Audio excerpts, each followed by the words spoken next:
I'm a fantastic fan of scraping to finish before you pick up sandpaper. I really believe scraping is the thing.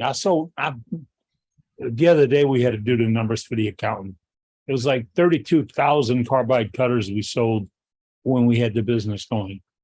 And their only use in my life, in my world, I believe the only thing they're good for are scrapers. They don't work very well for much than anything else. I never could make them work for much of anything else. But they work good if you understand how they cut. So I was really always a big scraper hog. Yeah, but there's one point there you've got to include.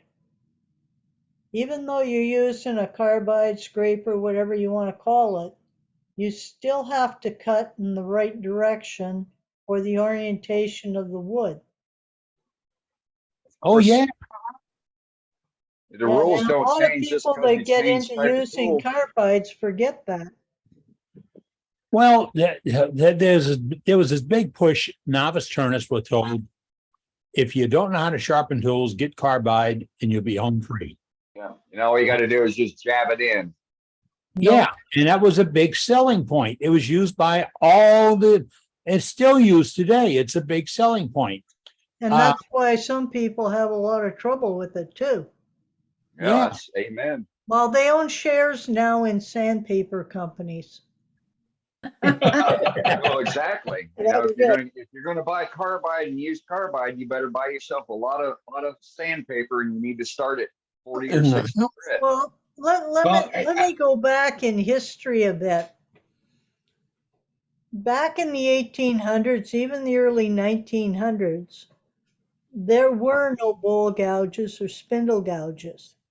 Everything was done with scrapers. Not true, actually. I've got a book from 1880 that's got gouges in it. Right.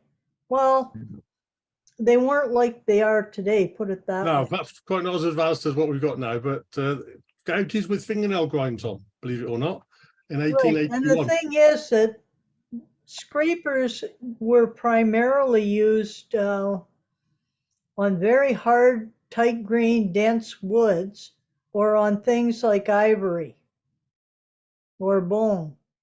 They were very rarely, if ever, used on something soft like a pine, even a sycamore, walnut, something like that, because they do tend to tear out on softer woods. One of the things that I find myself teaching is I find myself teaching a lot of how to get a shear cut and the difference between a shear scrape and a shear cut.